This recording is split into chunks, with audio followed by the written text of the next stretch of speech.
দেখেন, আমরা অনেকে তেঁতুল বা টক দেখলে বা অনেক মুখরোচক খাবার দেখলে আমাদের জিভে পানি আসে। ঠিক তেমনি আমরা যখন আর্টিফিশিয়াল চিনি মুখে দিই, তখন তখন কি হয়? তখন আমাদের বডিতে দ্রুত আপনার ইনসুলিন তৈরি হয়। এটাই হলো সবচেয়ে ভয়ঙ্কর। হ্যাঁ, এটা সবচেয়ে ভয়ঙ্কর। সুস্থ ব্যক্তি, আমরা যারা সুস্থ আছি, তারা অবশ্যই চিনি বা ফল খাবেন, মিষ্টি খাবেন।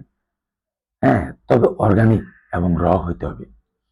হ্যাঁ, আমরা যদি মিষ্টি বা ফল খাই, হুম, মিষ্টি বা ফল খাই, অর্গানিক মিষ্টি বা ফল খাই, সেটাও আমরা বার্ন করতে হবে, ব্যবহার করতে হবে। না সেটাও আমাদের ক্ষতি করবে। আমরা অনেকেই ফ্রুক্টোজ বার্ন কিভাবে করব জানি না। আমাদের ফ্রুক্টোজ যে লিভারে জমা হয়, আমাদের পেটে লিভার হয়, এটা বার্ন করার একমাত্র পথ হলো আমরা রোজা রাখা, রোজা রাখা, ফাস্টিং করা, 17 ঘন্টা ফাস্টিং করা।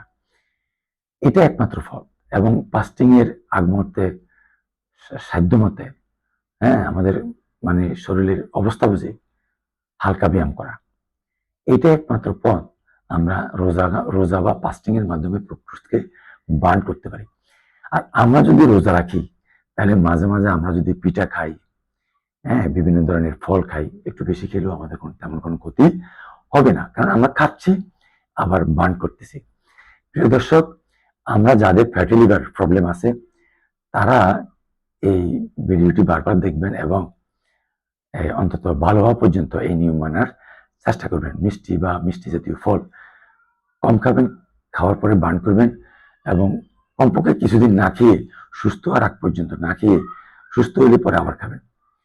চেষ্টা করবেন সুস্থ যে কদিন হবেন না অন্তত না খাওয়ার জন্য। আজকে এই পর্যন্তই। আসসালামু আলাইকুম।